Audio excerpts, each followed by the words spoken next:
Esta é a mensagem daquele que é o primeiro e o último,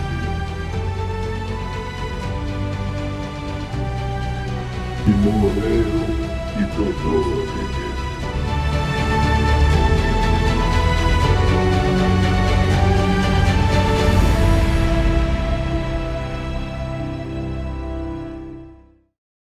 Diz assim a palavra do Senhor. Ao anjo da igreja em Éfeso escreva: estas coisas diz aquele que conserva na mão direita as 7 estrelas e que anda no meio dos 7 candelabros de ouro.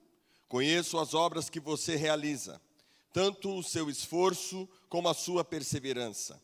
Sei que você não pode suportar os homens maus e que pôs à prova os que se declaram apóstolos e não são, e descobriu que são mentirosos. Você tem perseverança e suportou provas por causa do meu nome sem esmorecer. Tenho, porém, contra você o seguinte: você abandonou o seu primeiro amor. Lembre-se, pois, de onde você caiu. Arrependa-se e volte à prática das primeiras obras. Se você não se arrepender, virei até você e tirarei o seu candelabro do lugar dele. Mas você tem a seu favor o fato de que odeia as obras dos nicolaítas, as quais eu também odeio. Quem tem ouvidos, ouça o que o Espírito diz às igrejas. Ao vencedor, darei o direito de se alimentar da árvore da vida, que se encontra no paraíso de Deus. Amém. Fechemos nossos olhos. Pai, obrigado, Senhor, pela Tua palavra, pela porção da Tua palavra. Pai, o vaso é de barro, mas a excelência do poder está no Senhor. Na medida, Pai, que a gente medita nesta palavra, pedimos que em nome de Jesus, o Senhor fale poderosamente aos nossos corações. Senhor, repreende toda barreira, toda resistência. Senhor, Tu és a nossa esperança, Tu és a nossa bandeira. Nós estamos aqui, Senhor, não por causa do pastor Rodrigo, não por causa desse prédio, estamos aqui porque o Redentor está vivo e está neste lugar. E nós queremos, Senhor, Te entronizar na beleza da Tua santidade. Visita cada família, Deus, que nos acompanha online neste momento. Que nada disperse a atenção do Teu povo, mas que esta palavra venha como espada de 2 gumes e traga, Senhor, refrigério, libertação. Que ela, Senhor, traga libertação e quebrantamento, e que sejamos renovados, vivificados e santificados pela Tua viva e poderosa palavra, em nome de Jesus. Amém e amém. Pode tomar o seu assento, por gentileza. Nós iniciamos uma série cujo tema é a revelação, uma exposição de Apocalipse. Semana passada nós falamos sobre a visão do Cristo glorificado. E esse Cristo glorificado pediu que João escrevesse uma carta para cada uma das 7 igrejas do Apocalipse, dos capítulos 2 e 3 de Apocalipse. E eu queria começar a mensagem, irmãos, cujo tema é voltar ao primeiro amor, e citar um texto, um artigo escrito por Mário Sérgio Cortella. Vocês conhecem, muita gente conhece o Mário Sérgio Cortella, um filósofo brasileiro. E ele escreveu o seguinte, eu quero compartilhar alguns trechos, diz assim, uma vida apressada nos leva em vários momentos a ter formações apressadas, reflexões apressadas, ideias apressadas, e isso carrega um nível de superficialidade muito grande. Há várias pessoas que se contentam com as aparências. Quando a gente abre o Instagram, o que a gente vê? Aparências. Gente que com 20 anos oferecendo curso para você aprender a ser rico em uma semana. As pessoas agora usam filtros, né? A gente não se contenta mais com a nossa beleza natural, então a gente vai lá para os filtros. Hoje existe aplicativo, você baixa um aplicativo, você paga por ele e você consegue tirar as rugas. Esses dias eu estava vendo uma moça, uma senhora, acho que na Indonésia, a pele dela toda judiada, ela toda mal acabada, bem dizer a verdade. E aí começaram a fazer uma maquiagem nela. E quando terminou a maquiagem, você não fala que aquela mulher, ela é mal acabada. É a mulher mais linda do mundo, com toda aquela base, com aquele pó, com aquele brilho. As aparências estão aí. E hoje é muito mais atraente a superficialidade e as aparências. Está muito fora de moda, ou até cafona, ser realista, ser verdadeiro. Aliás, não atrai, não chama atenção. E ele continua dizendo assim, aparência em relação à própria imagem. As pessoas não se contentam com as aparências.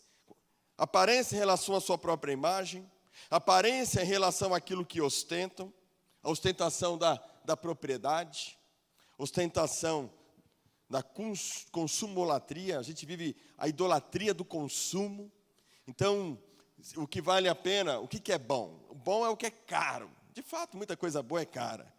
Mas muita gente vive da aparência e vai lá para a internet, vai para as mídias, para as redes sociais, postar a ostentação.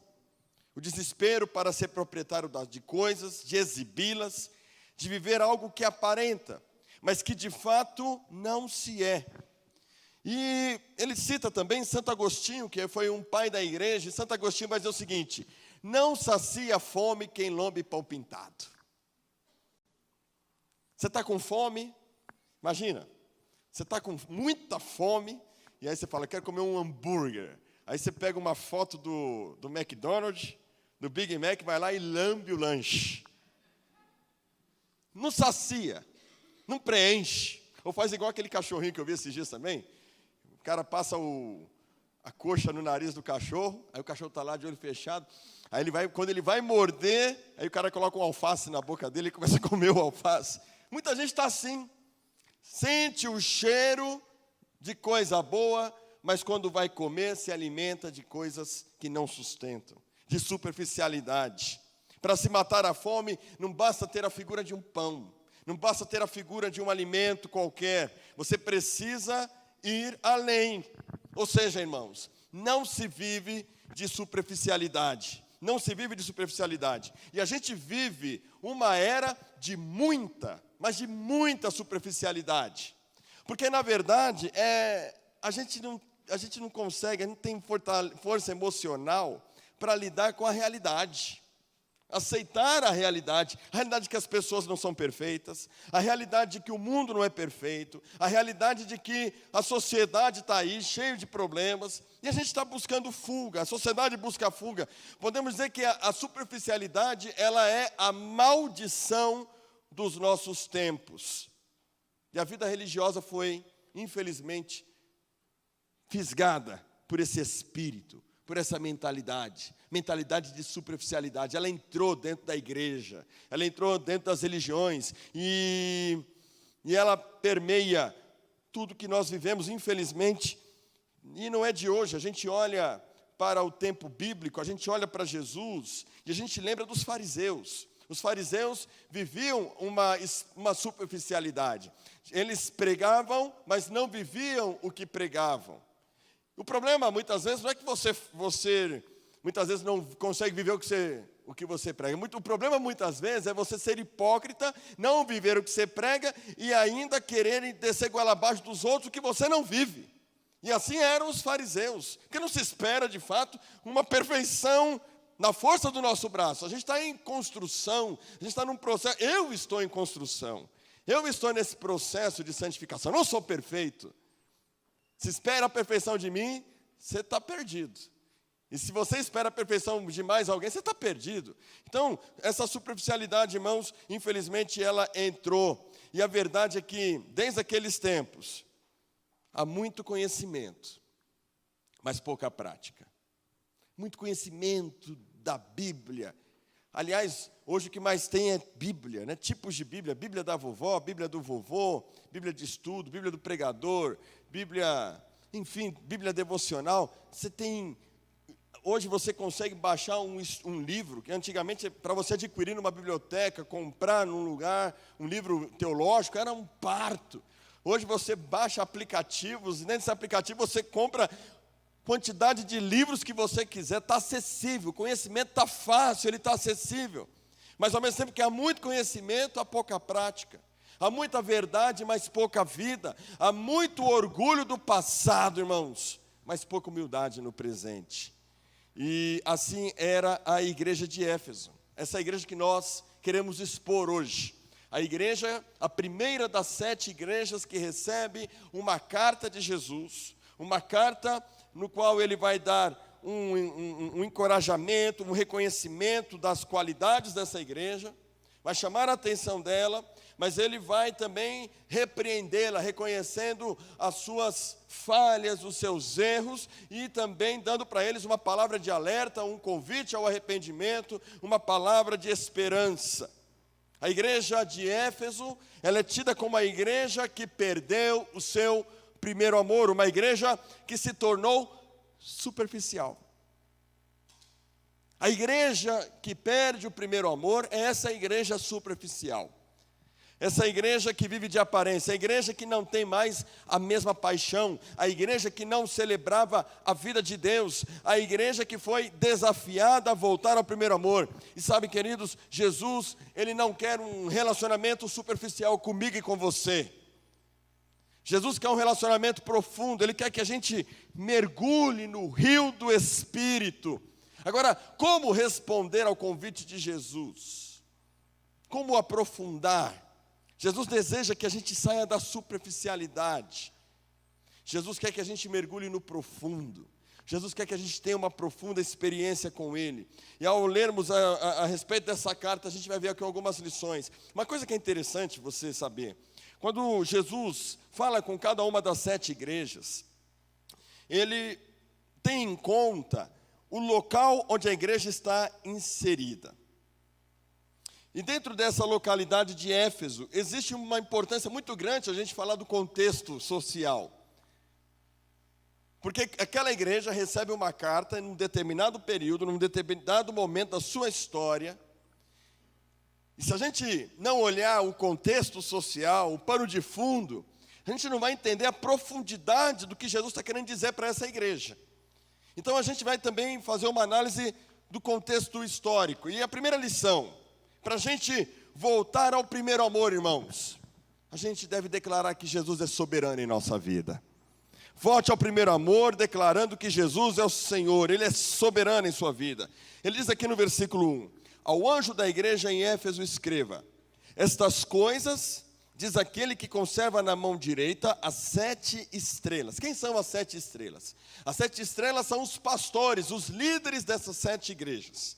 E ele vai dizer ainda, e anda no meio dos 7 candelabros de ouro. Os candelabros de ouro são as 7 igrejas. Jesus está dizendo para a igreja de Éfeso o seguinte, eu sou aquele que tenho as 7 estrelas nas minhas mãos. Eu sou o líder soberano, eu controlo todos os líderes. E eu passeio no meio das 7 igrejas. Eu passeio no meio da minha igreja. Irmãos, Éfeso é uma cidade que está localizada, hoje não se chama Éfeso, mas ela existe. É a cidade, esse quadradinho aqui, ó, é a cidade de Seleuque, na Turquia. A Ásia Menor, que compreendia toda essa região, toda vez que você lê Ásia Menor na Bíblia, a Ásia Menor está falando, na verdade, da Turquia. Essa região toda aqui, toda essa região.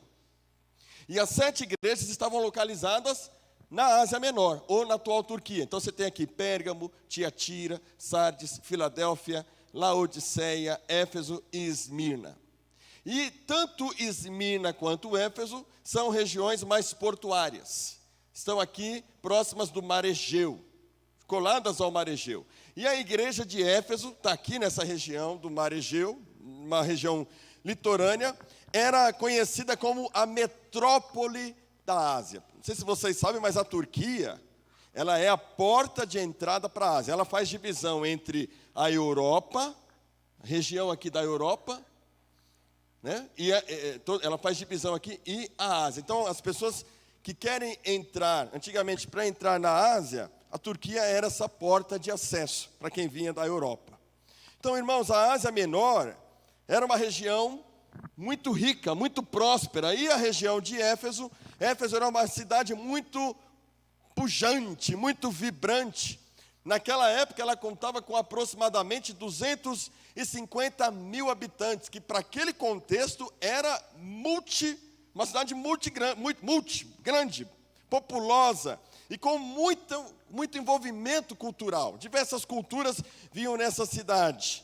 E por ser uma cidade muito grande, por sua superioridade, Éfeso era a capital dessa região da Ásia Menor. era como se fosse a cidade de São Paulo, né? A capital da cidade, do estado, uma cidade grande, pujante, mas ela era uma cidade litorânea. E ela possuía ali uma biblioteca gigantesca. E um teatro, esse famoso teatro, que compreendia ali 25 mil lugares. Então, quando tinha um evento, uma coisa muito grande, as pessoas iam para esse teatro, e ali elas se reuniam, e elas celebravam, faziam suas festas, seus cultos. Éfeso, irmãos, era uma cidade muito importante, uma região portuária muito importante. E por conta dessa influência, dessa proeminência, desse crescimento dessa cidade, a igreja de Éfeso, que está ali também, tinha um certo orgulho, um orgulho espiritual, por ser uma igreja grande, numa cidade grande. E ela gozava de um certo prestígio, porque ela era vista como uma igreja mãe, a mãe das outras igrejas, a igreja da qual as outras vão ser geradas. Vale observar, irmãos, que essa carta, que é endereçada à igreja de Éfeso, ela tem como objetivo tratar o caráter e a personalidade dessa igreja que é orgulhosa, essa igreja que é soberba, essa igreja que tem em si esse sentimento de, puxa, nós somos a primeira, nós somos a mais experiente, nós estamos na maior cidade. Por isso que Jesus começa dizendo para essa igreja, escreva para a igreja de Éfeso, mostre para ela quem está falando. Eu sou aquele que tenho as 7 estrelas na mão, e ando no meio dos 7 candelabros de ouro. Diga para essa igreja orgulhosa, que se vê como igreja mãe, como a igreja da maior cidade, a melhor igreja, o seguinte: eu é que sou o Senhor da igreja e não ela. Eu é que sou o soberano. E ele diz, eu sou aquele que conserva. O texto, a palavra aqui, conserva no hebraico, irmãos, tem a conotação de agarrar. Sou eu quem agarro, sou eu quem a protejo, sou eu quem a sustento, sou eu quem conduz. E aqui está o primeiro sinal de que aquela igreja esfria no primeiro amor. No que consiste esse sinal? Orgulho espiritual. Quando a gente começa a achar que a nossa espiritualidade e a nossa maturidade tem a ver conosco e não com Ele. O esfriamento espiritual começa em que a gente acha que a gente já tem maturidade suficiente. Sabe, irmãos, uma das coisas que a gente precisa ter em mente é que a vida cristã, mesmo que a gente passe 30, 40, 50 anos dentro de um mesmo lugar, vivendo o mesmo evangelho, a mesma Bíblia, é de que nós não somos nada sem o Senhor Jesus. Nós não podemos nos orgulhar dos nossos anos de vida cristã, e não podemos nos orgulhar e ter soberba e achar que a gente é alguma coisa em todos esses anos, de que a gente merece algo. Na verdade, nós precisamos fazer uma oração diária em que a gente diga assim: Senhor Jesus, eu preciso de Ti, eu não sou ninguém. Senhor Jesus, não deixa a soberba entrar no meu coração, não deixa o orgulho, o ódio, não deixa, Senhor, que as coisas dessa vida entrem no meu coração e eu acho que já sou a pessoa mais experiente, mais madura. Não, irmãos, nós temos que ter aquele sentimento de quando a gente encontrou Jesus pela primeira vez, de que a gente era mais crédulo com as pessoas, mais crédulos com a igreja, mais crédulos com Jesus, porque se a gente deixar que a gente cresça, o nosso coração vai azedar, a gente vai entrar num orgulho, numa soberba. E em alguns casos a gente vai começar a pensar da seguinte forma: ninguém pode me repreender, eu já tenho maturidade, eu já tenho tempo suficiente de igreja, eu já sou maduro. Eu não sou ninguém, irmãos. Nós temos que dizer como João Batista, que eu diminua e que Jesus Cristo cresça.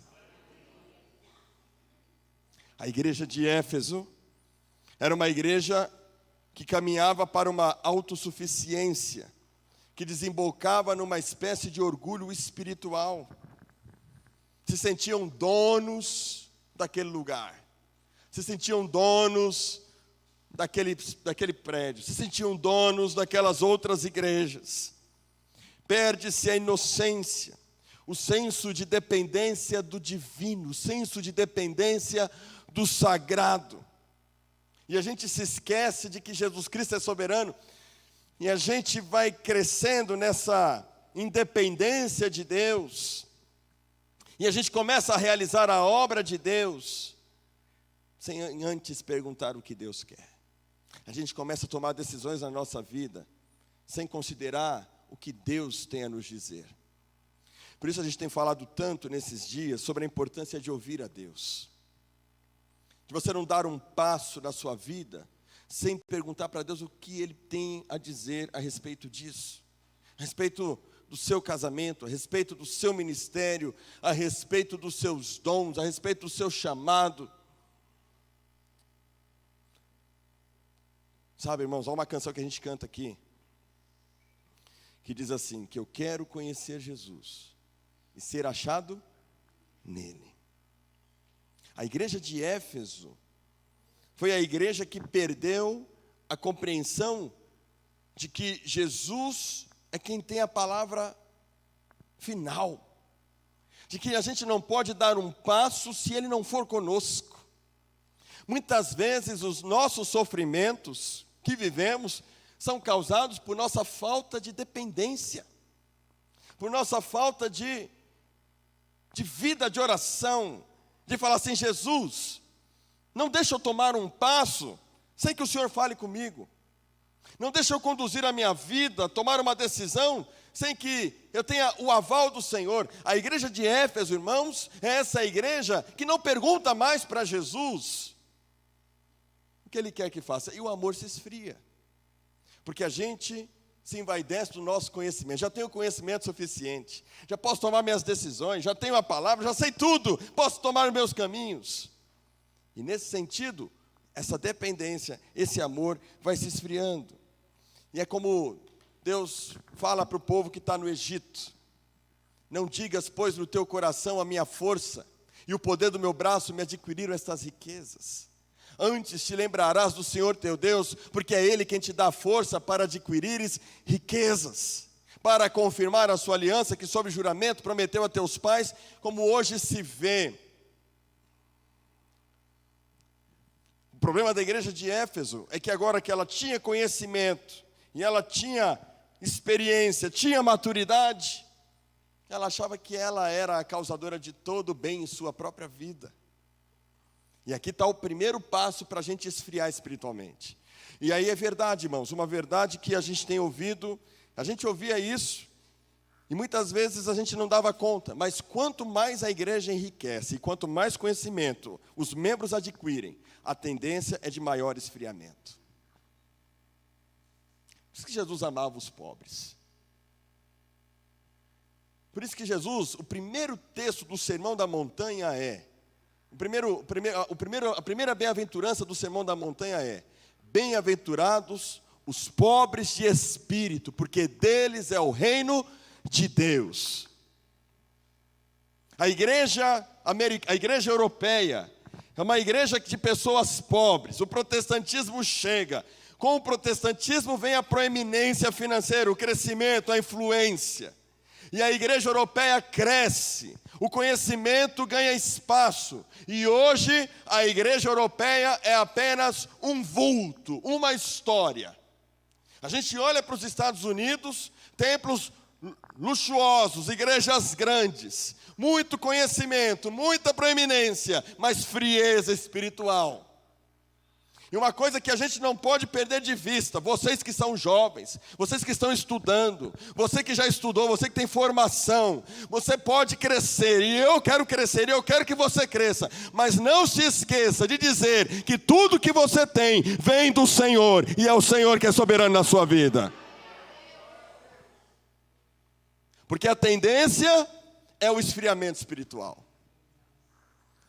Com o crescimento financeiro, a gente compra casa na praia. Nada contra, eu quero ter uma casa na praia um dia. Quem sabe, o Giba vai me dar uma de presente. Quem sabe? Então, a gente compra a casa na praia. Antigamente, irmãos, qual que era o entretenimento dos crentes? No meu tempo de adolescente, que era pobre, pobre, pobre de maré de si. Sabe qual era o nosso entretenimento? Igreja. Né, Eliseu? A gente vinha para a igreja, passava o dia inteiro na igreja. Não tinha Facebook, não tinha Instagram, não tinha WhatsApp, não tinha internet, Wi-Fi. Não tinha nada disso, irmãos. Então vocês imagina essa geração sem Wi-Fi. Vão ter tudo abstinência. A geração Wi-Fi. Mas não tinha nada disso. Poucos membros tinham carros. E a igreja lotava com os membros sem carros. Hoje os membros têm carros e eles não congregam. E ficam preocupados. Mas se eu chegar na igreja e não tiver vaga para eu estacionar, eu vou embora. Muito conhecimento, muita influência, muito poder aquisitivo. A gente hoje, irmãos, está bem. Mas o amor não é mais o mesmo de outrora. A paixão não é mais a mesma de outrora. Nós temos que falar como Davi. Teu, Senhor, é o poder, a grandeza, a honra, a vitória e a majestade. Porque teu é tudo quanto há nos céus e na terra. Teu, Senhor, é o reino. E tu te exaltaste por chefe sobre todos. Riqueza e glória vem de ti. Tu dominas sobre tudo. Na tua mão há força e poder. Contigo está o engrandecer e tudo dar força. Não tem que falar assim para Deus: Deus, não deixa eu ficar besta. Não deixa eu ficar besta de ter segurança financeira, de ter conhecimento, crescer intelectualmente e ficar cada vez mais distante, mais frio, mais intelectualizado e menos dependente. A igreja de Éfeso, irmãos, precisava voltar ao primeiro amor, reconhecendo que ela não era autossuficiente e que tudo que ela tinha, tudo que ela conquistou, foi porque Jesus Cristo foi Senhor sobre a vida dela. Quem quer ser essa igreja fervorosa, diga amém. Segundo lugar, irmãos, voltar ao primeiro amor. Volte ao primeiro amor reconhecendo que precisa mesmo do mesmo fervor de antes no coração. Olha o que diz o capítulo 2, versículo 2 a 3. Conheço as obras que você realiza, tanto o seu esforço como a sua perseverança. Sei que você não pode suportar os homens maus, e que pôs à prova os que se declaram apóstolos e não são, e descobriu que são mentirosos. Você tem perseverança e suportou provas por causa do meu nome, sem esmorecer. O que Jesus está dizendo aqui a respeito dessa igreja? Ele diz o seguinte: conheço as obras de vocês. Eu sei que vocês são sérios, eu sei que vocês são atentos, eu sei que vocês são zelosos, eu sei que vocês são perseverantes, vocês são capazes de separar o erro do engano, o erro da verdade, o engano, a mentira da verdade. Os crentes de Éfeso, irmãos, eram capazes de fazer isso. Agora, por que eles eram capazes de fazer isso? A gente tem que olhar para trás. Começa lá em Atos capítulo 18. Quando chegaram a Éfeso, Paulo os deixou ali. Ele deixa ali em Éfeso Priscila e Áquila. Priscila e Áquila pregam o evangelho naquela cidade. Mas ali também havia um homem instruído. O nome dele era Apolo. Apolo era um homem eloquente e poderoso nas escrituras, instruído no caminho do Senhor e sendo fervoroso de espírito, falava e ensinava com precisão a respeito de Jesus. Quando Paulo volta para Éfeso, ele faz um trabalho espetacular. O Espírito Santo se move naquele lugar. Éfeso, que era a cidade da deusa Diana, que tinha uma universidade de magia. Paulo, quando chega naquela cidade, começa a pregar o evangelho, aqueles magos começam a queimar os seus livros. Ocorre um fervor, um avivamento, pessoas são transformadas. E Paulo começa a plantar uma igreja e por 3 anos ele fica ali. E ali na escola de Tirano, por 3 meses, falava ousadamente, discutindo e persuadindo a respeito do reino de Deus. Paulo tinha discípulos e por 2 anos, diariamente, lhes falava da palavra do Senhor. 3 anos não, 2 anos. 2 anos ele ficava diariamente ensinando.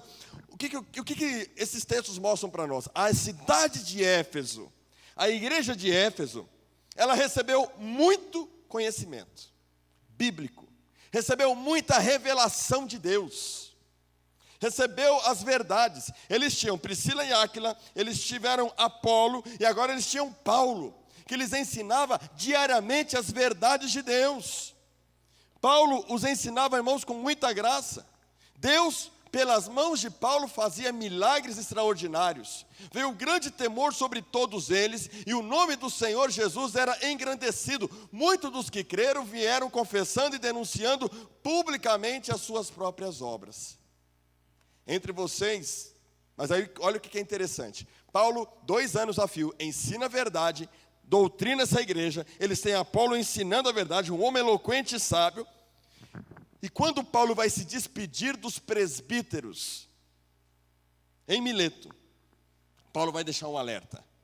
Entre vocês se levantarão homens falando coisas pervertidas para arrastar os discípulos atrás de si. Portanto, vigiem, lembrando que durante 3 anos, noite e dia, não cessei de admoestar com lágrimas cada um de vocês.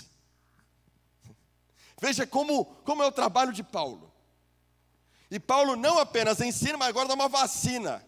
Ele dá a 4ª dose. Ele fala, eu estou indo embora, mas vai entrar gente aí para atrapalhar vocês. Então vocês fiquem espertos, vocês fiquem atentos. Então verdadeiramente a igreja de Éfeso experimentou, irmãos, o poder da verdade. Paulo ensinou, Paulo orientou, Paulo capacitou essa igreja. Mas meus irmãos e irmãs, o que a gente aprende com esses 2 versículos? Ele diz aqui, conheço tanto o esforço, a perseverança, vocês são capazes de distinguir os falsos apóstolos, aqueles que se declaram apóstolos e não são, vocês têm perseverança, vocês suportam provas por causa do meu nome sem esmorecer. O que Jesus quer mais dessa igreja? É uma igreja que tem zelo doutrinário, é uma igreja que persevera na tribulação, é uma igreja que se esforça, é uma igreja dedicada. Somos nós. A gente não está aqui todo domingo, a gente não está aqui sendo zeloso com a sã doutrina, a gente não está aqui distinguindo quem fala a verdade e quem não fala a verdade. Mas parece, irmãos, que para Jesus isso não é suficiente. Não é suficiente ter um bom conhecimento doutrinário, não é suficiente perseverar na tribulação, não é suficiente ter boas obras, não é suficiente conhecer a verdade. Não é suficiente frequentar a igreja no domingo. Não é suficiente ser um crente que tem zelo, que conhece. Não é suficiente. Jesus está dizendo para essa igreja, não é suficiente. E sabe o que eu aprendo aqui, irmãos? Uma igreja que persevera. Uma igreja que pratica boas obras. Uma igreja que tem zelo doutrinário. Que ama o conhecimento e a verdade. Ela é capaz de deixar de amar a Deus e as pessoas. Sabe qual é a fórmula da superficialidade cristã? Contentamento com a verdade de Deus, sem relacionamento com Deus da verdade e com o próximo. O amor esfria. Te convido a fazer uma autoanálise. Olhar para o seu coração. Não olhar para o coração do seu irmão. Você não vai prestar contas da vida dele para Deus. Você vai prestar contas para Deus da sua vida, do seu coração. Contentamento com a verdade de Deus, sem relacionamento com Deus da verdade e com o próximo, é a fórmula do esfriamento espiritual. É a fórmula, irmãos, que nos leva a nos distanciarmos. E o que Jesus mostra para essa igreja? Provavelmente a 2ª geração da igreja de Éfeso falhara em perseverar no fervor espiritual. Um cristão pode ser devidamente instruído,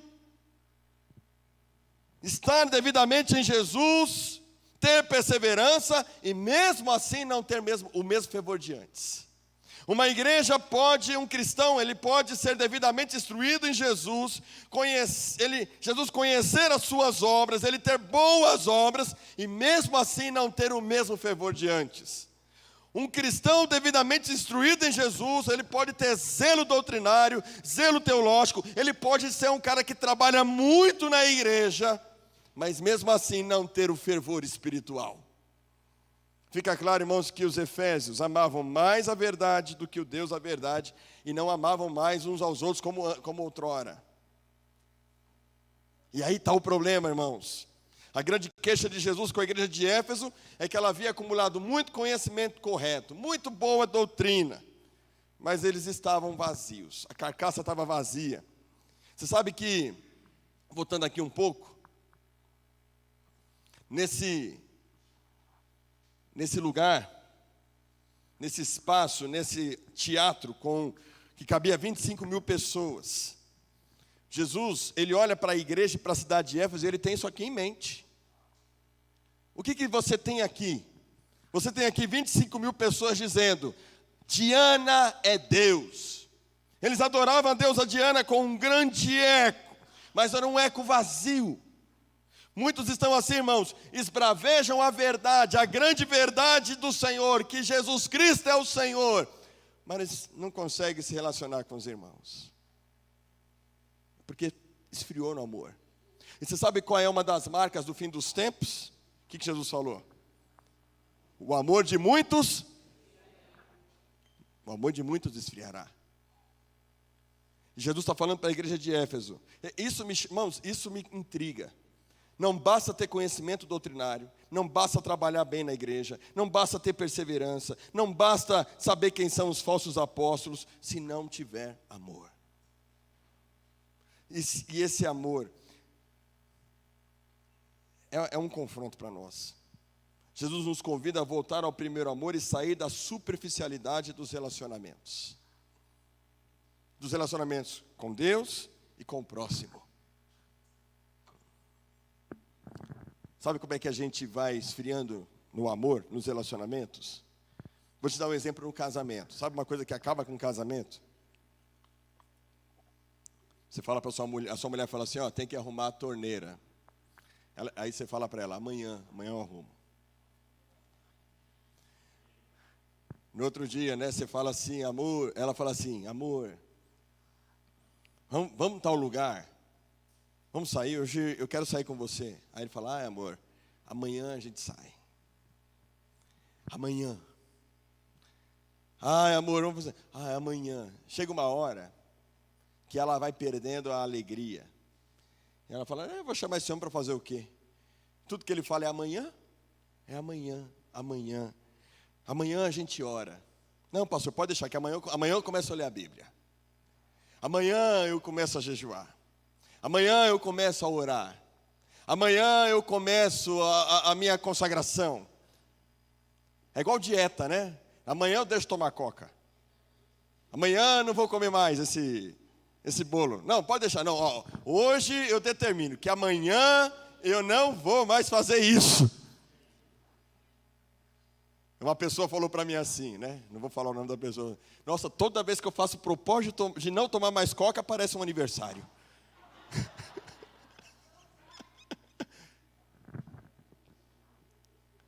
Amanhã. Deixa passar o aniversário.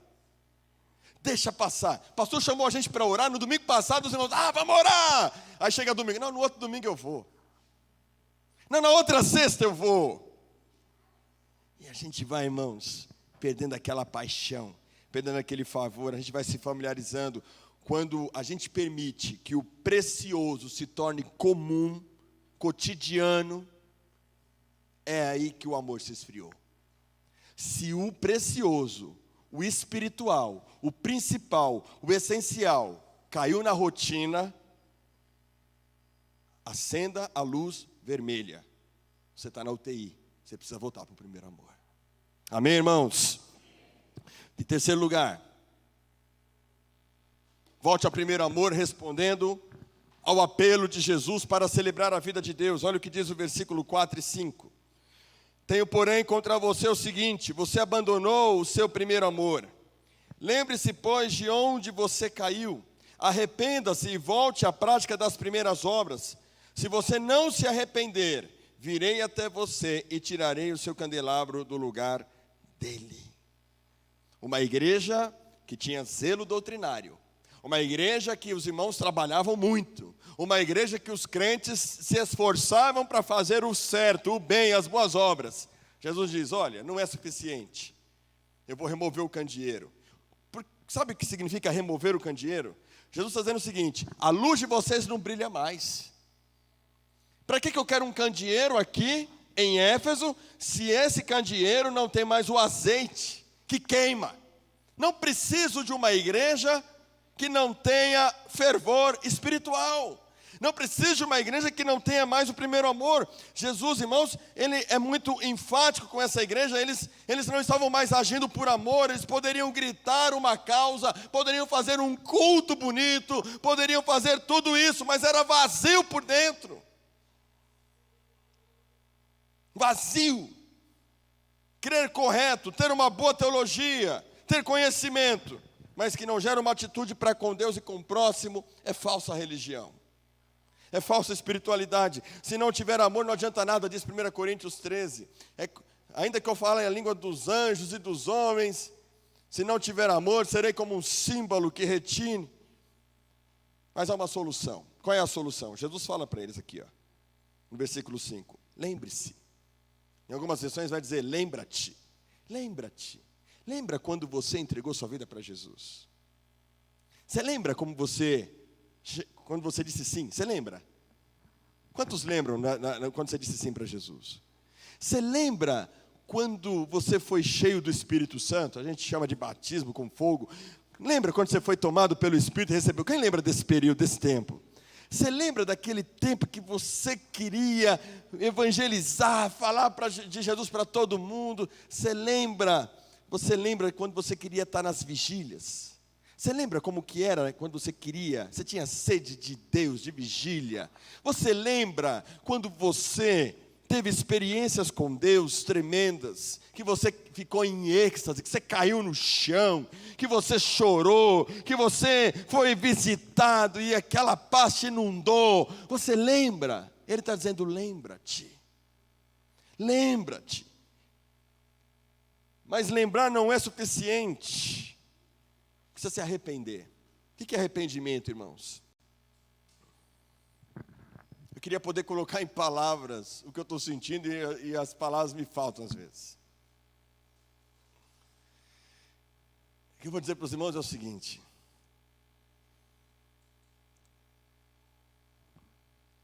Deus, Ele quer que a gente queime de paixão, como quando da primeira vez. Ele quer que a gente faça como a Jezabel, a minha cachorrinha. Algo impressionante. Quando eu moro no 8º andar. Está aqui a André, não deixa mentir. Quando eu estaciono o meu carro, e aperto o botão de alarme, a Andréa fala que a Jezabel corre para a porta. Como que ela percebe o ruído do carro, o sinal? Ela sabe que é o meu carro, ela sabe que sou eu chegando. Aí eu vou andando até o 8º andar, pego o elevador, a Andréa abre a porta, a Jezabel já fica na porta do elevador esperando eu entrar. E ela me recebe todas as vezes como se eu estivesse fora de casa um mês. Aí eu entro no quarto das crianças. Tudo bem, Giovana? Aham. Tudo bem, Miguel? Aham.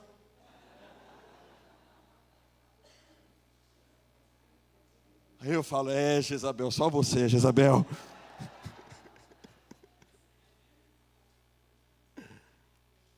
Sabe o que Deus quer, irmãos?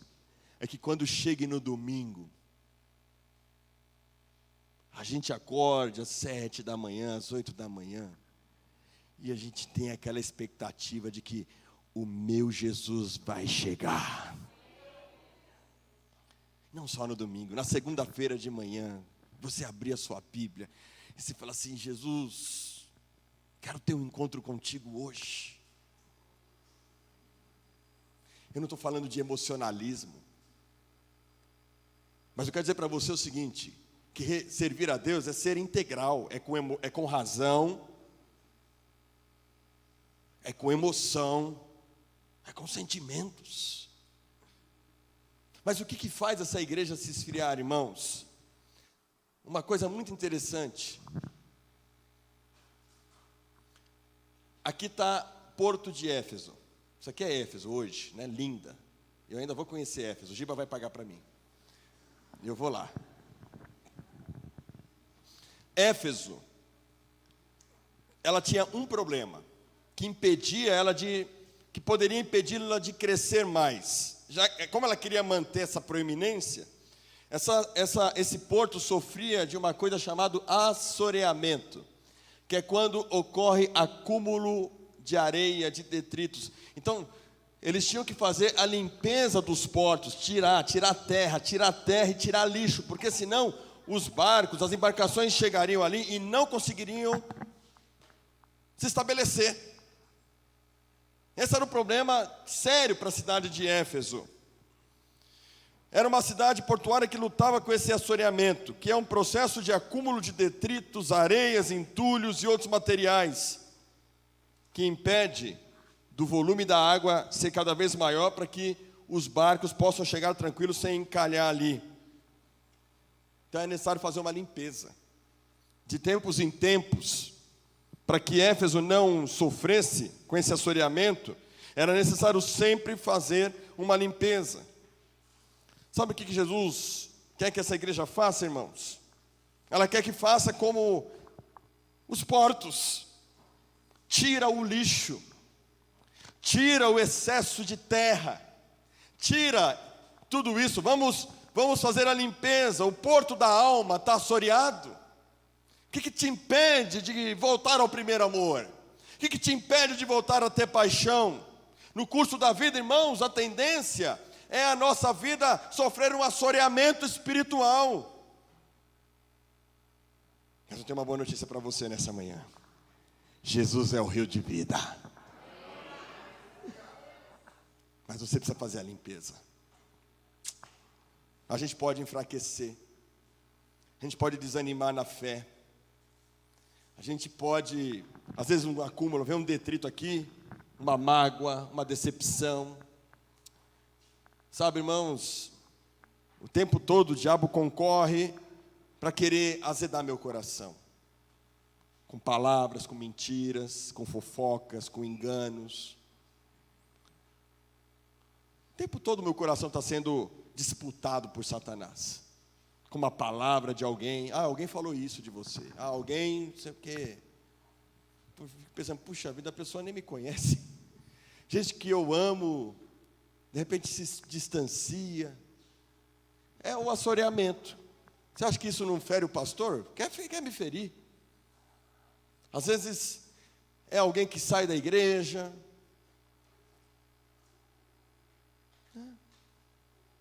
Mais fácil a gente fugir, né? Vem a fuga. E isso vem prazer. Quantos pastores feridos eu conheço? Amargurados, que já deixaram de acreditar nas pessoas. Fazem o ministério sem alegria. Não celebram mais a vida. Isso é uma coisa que gera assoreamento na alma. Outra coisa que gera assoreamento na alma, lidar com problemas o tempo todo. Né? Tenho falado isso com a liderança, e eu quero falar isso para você também. Se a gente fica o tempo inteiro, se você assistir da Atena todo dia, você não sai na rua. Você fica com medo de sair na rua. Se você assistir notícias de tragédia todo dia, você vai murchando.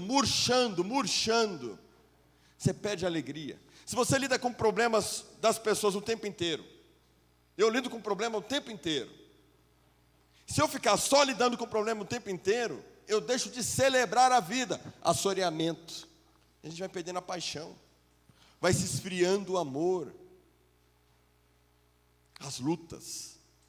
A igreja de Éfeso, irmãos, Jesus fala que ela se esforçava e ela perseverava e suportava homens maus. Quer dizer, tinha muita luta nessa igreja. Tinha muita provação para essa igreja. E isso leva ao esfriamento do amor, esfriamento espiritual. E a gente começa a vir para a superfície. Porque o que é superfície? Superfície é quando já não tem mais como aprofundar. Está tão assoreado que não dá para aprofundar. Aí vai vindo para a superfície, vai vindo para a superfície, vai vindo para a superfície. Tem um pastor lá em Cuiabá, que ele fala que existe o capeta do isopor. Lembra, Caio? Sabe o que é o capeta do isopor? Você já tentou afundar isopor na água? O que você faz? Você afunda o isopor, o que acontece? Ele sobe, é o capeta do isopor. A gente quer aprofundar o crente, quer levar ele para o profundo, mas ele sobe.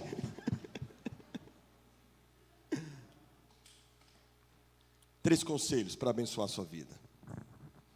Em primeiro lugar, se a brasa está apagando, mexa na brasa. Mexa na brasa do seu coração. Reavise o dom. Precisa ter fogo no seu dom. O dom, meu irmão, não é seu, o dom é de Deus. Deus te deu, Deus quer te usar com o dom que Ele te deu. Só há luz e fogo, luz e calor quando existe fogo. O mundo e Satanás se importam com a nossa religião.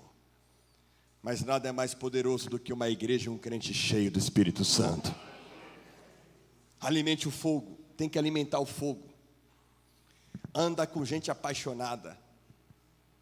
Anda com gente apaixonada. Com gente que quer orar, com gente que quer buscar Deus. Muita gente se desanimou nessa pandemia, se esfriou. Ficar em casa, vendo só notícia ruim, isso esfria o amor, irmãos. Vendo notícias ruins o tempo todo. Ter o conforto ali. Então está na hora da gente se secar de gente apaixonada.